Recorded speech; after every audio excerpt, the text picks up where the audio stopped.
Hej alle sammen. Hvis I ikke er vilde med kedelige vægge, men elsker kunst, så vil I blive helt fortryllet af Claras magiske forvandling.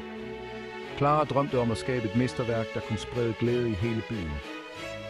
En dag, da hun vandrede rundt i skoven for at finde inspiration, breaking the felt, snublede hun over en gammel forladt mur. Den var dækket af mus og snodede rødder, og den så ud til at være glemt af tiden. Men for Clara var den et blankt lærred, der bare ventede på at eksplodere i farver. Med et hjerte fyldt af lidenskab og en pensel i hånden begyndte Clara at male. Dag for dag forvandlede hun den triste mur til et levende vægmaleri. Blomster sprang ud, fugle fløj højt, og muren virkede næsten levende. Byens folk samledes, deres øjne var store af forundring, og smilene skinnede lige så klart som solen. Claras kunstværk ændrede ikke bare en mur, break Taham.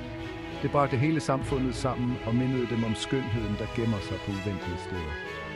Og det, kære venner, er kunstens magi.